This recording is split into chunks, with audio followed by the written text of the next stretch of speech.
Alright, it's Friday, June, also known as Juneteenth, and here in the United States, we're celebrating the legacy of Juneteenth.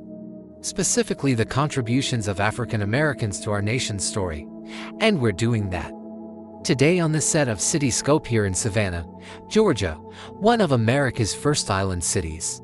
Now, before we get into everything that's going on around us here in Savannah, I want to ask you to do 3 things. First, make sure you like this video.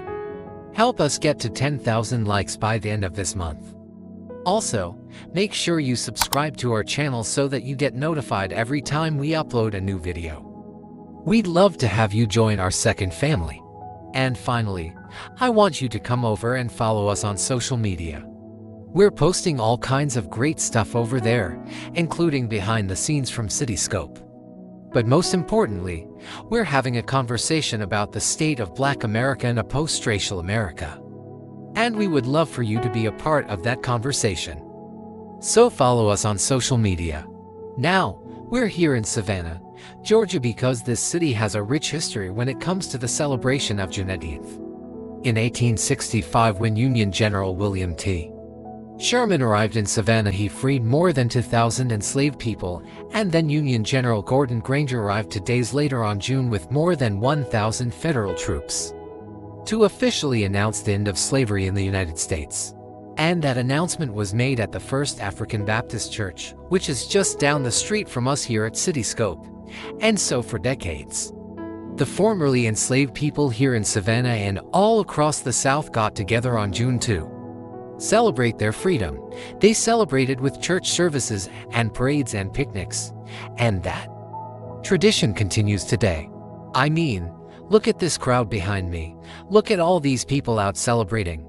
In fact, Juneteenth has been celebrated here in Savannah every single year since 1866, making the city's celebration the oldest in the country. And in 1980, Juneteenth was made a state holiday here in Georgia. But unfortunately, even after all this time, many Americans still don't know what Juneteenth is or why it's important. So let this be a lesson. Let Savannah be a lesson.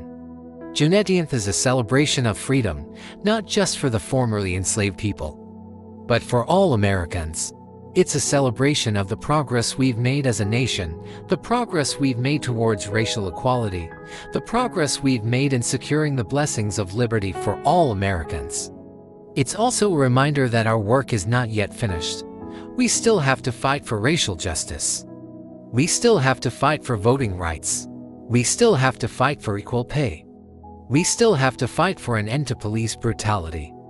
So let us take this moment on Juneteenth to reflect on the progress we've made, but also to recommit ourselves to the ongoing struggle for racial justice. Let us take this moment to celebrate the freedom that was won on this day more than 150 years ago. And let us take this moment to celebrate the people of Savannah, Georgia, the people of this city who have kept that freedom alive for all of us. Happy Juneteenth!